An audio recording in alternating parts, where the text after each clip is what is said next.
Hey, Wednesday. What's going on Wednesday morning? Hope you guys are all having a great day. Welcome to today's edition of the Daily Market Commentary. I'm your host, Chuck Fulkerson. We're going to do what we do each and every Monday, Wednesday, Friday, looking at our four major markets and a stock of the day. And just like that, all the fear has subsided in the markets. We have rallied back up over the last few days. And just like that, cancel all fears. We were about to cancel Christmas. We were going to tell Santa not to come home. And just like that, kapoof, it changes, right? Well, the markets tell us what to do. We don't allow our sentiment to make the decisions. The charts are going to tell us which way to go. And the 4-hour, once we were unable to put in a new swing low and we put in a higher swing high, we switched our trend direction. And that made every supply level above us go to a confirmation entry.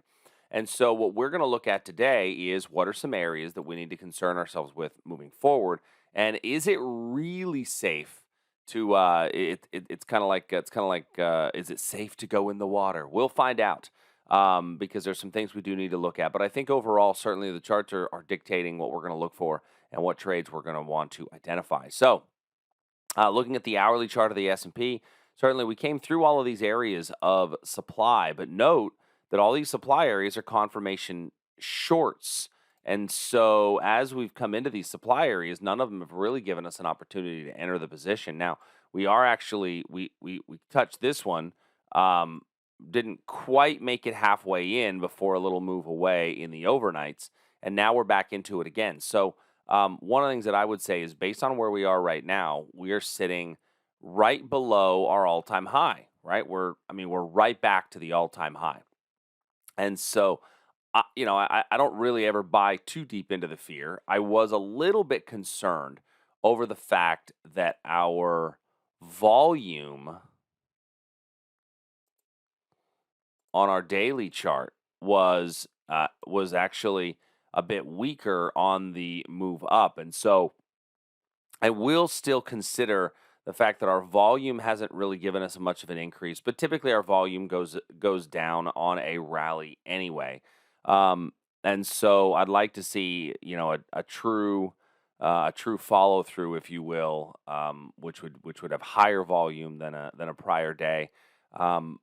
But certainly I'm going to trade what the charts are giving me, and the charts are telling me right now that we're in a bigger picture upward trend. So on the 1 hour time period, looking back on the 1 hour time frame, you have this area right here, which was the origin of this most recent rally higher, as well as this area right down in here. So both of those areas of demand are still valid.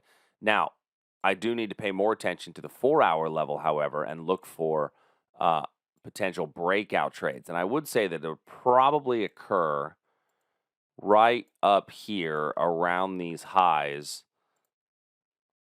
where we could see a breakout. Now, we could continue to break out from the Globex high, which was this area here in the overnight, as that area of supply has certainly shown that it's not a super strong level with the basing in front of it.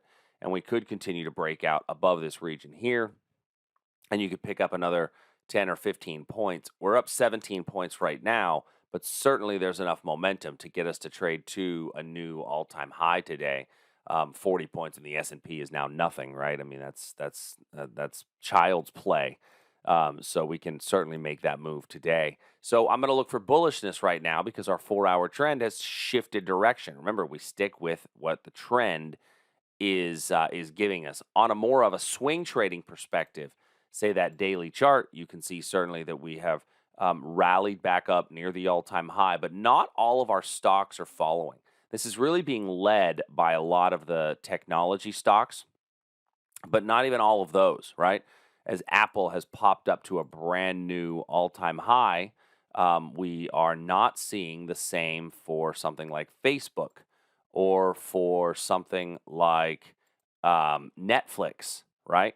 And so we're going to look at those when we talk about our stock of the day a little bit earlier. I am still, I'm definitely not changing my bullish stance on the longer, bigger picture time frame.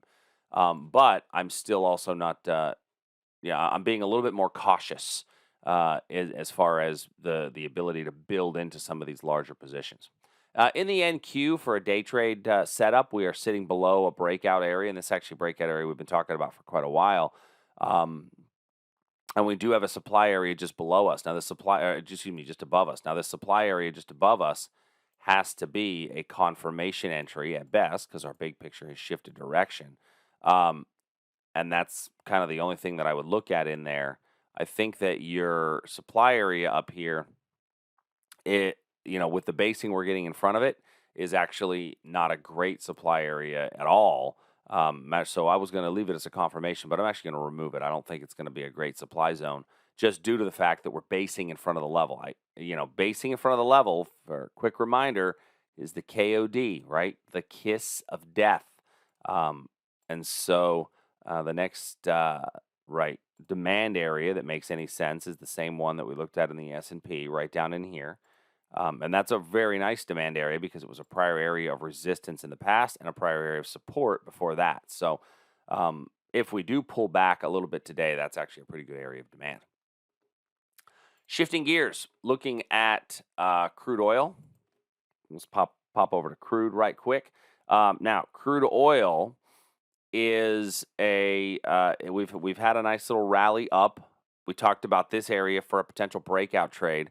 And then looking at this as a confirmation short. And notice we came into it, we based in front of it, we popped into it, and then broke through it. So no real clean entry on the short, but the breakout certainly still running.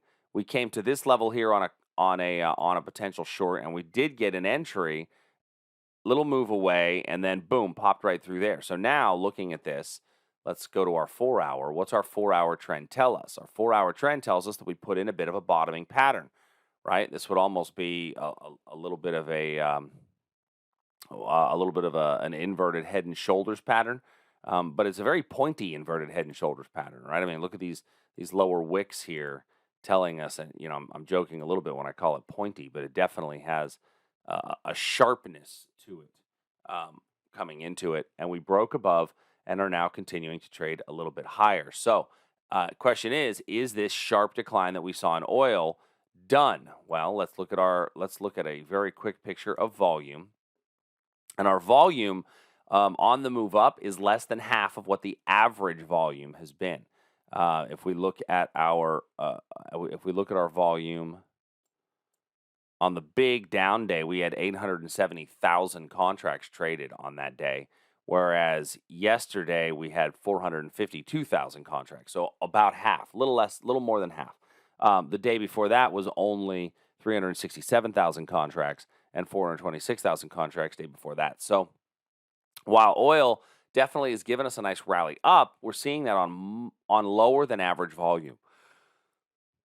Not always a bad thing, but certainly something that needs to be considered and thought about.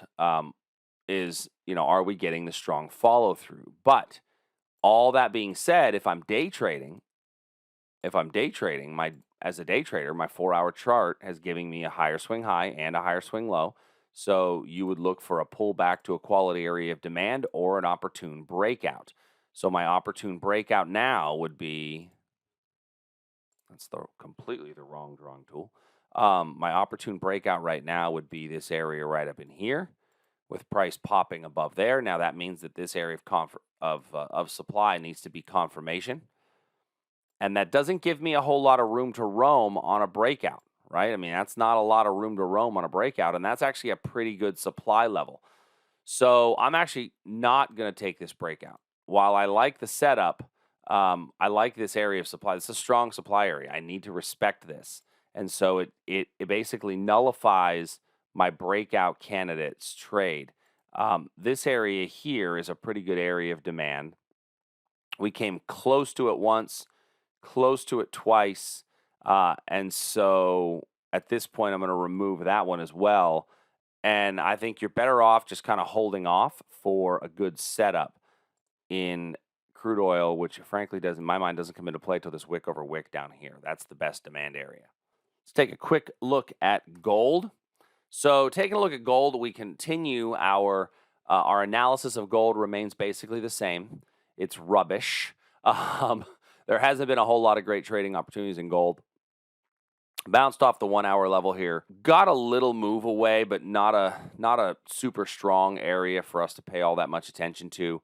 Little bit area of a breakout trade, and we broke above, and then 6 candles later had gone nowhere. And so with this kind of price action, I think we stick to what we've talked about earlier, and it's just there's not a lot of great trades in gold right now, right? Not something I'm going to spend a lot of time looking at. Now, if I take a look at the euro, which we have talked about the euro a lot recently, that is giving us a better setup. Our supply level that we spoke about on Monday morning in our DMC has hit a really good level and got us a move away. We then hit the demand level just below that and gave us a rally up out of that zone. So I'm going to need to remove all of these levels at this point.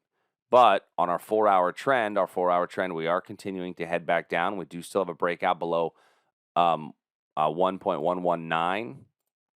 If I look at this on the hourly chart, I've got some areas of demand below me, but they're not quality demand, and our last move up was unable to get us a definitive swing high. So I don't want to lean on any of those areas of demand. I actually would prefer to look for a strong shorting opportunity up above me. And in my mind, it's this little level right here, which was very, very recently formed. And that's a small day trade level in the euro for those of you that are interested.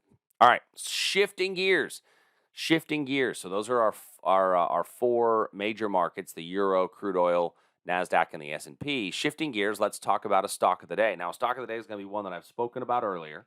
And a dear friend of mine sent me a text that he had looked at this one when we did a couple of weeks ago, and Roku was a nice move for him. On the move down, on the breakout. Well, we certainly got the breakout trade. It came, though, however, much deeper than I frankly anticipated in the speed in which it fell.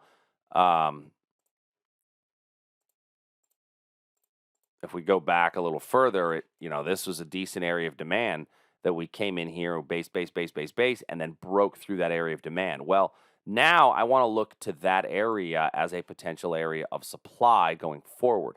So if we continue to move up, is there a supply area right in here where we're going to see a bit of a reversal trade coming out of that level? Now, looking at this on a 1-hour chart, it's not a lot of great setups on the 1 hour, but on the daily chart, I think you could get a little reversal right back in here for price to continue to trade down and to go lower. Remembering, we're sticking with the trend direction, getting short on rallies back up. Another one that we talked about the other day was Square. Square, we had looked at this wick over wick area up here. We gapped up yesterday. Looks as though we are, not a whole lot of follow through on that. So, a potential rollover, I think, does still exist in this one. And then another one is Netflix. Looking at some of these weaker positions, Netflix put in a very, very clean double topping pattern here. If we just take the measured move on that double topping pattern, move it down, we haven't quite yet hit where that target would be. And we could be getting another retest back to this 644 area for price to reverse and head lower again. So this is why I said that I'm not ready to get completely out of the woods on some of these weaker positions, but they are definitely setups that we need to pay attention to. All right, everybody. Well, that's all I have for today. As always, if you have any questions, send us an email, support@tradersarmy.com. Till tomorrow, everybody, I will talk to you soon. See ya. Hey, thanks for joining us. If you like what we do, please make sure you hit that subscribe button. It's the only way the computers know that you're actually alive and really care. And go to tradersarmy.com today to learn a bit more. And if you want to see some of our other videos, click here in the box.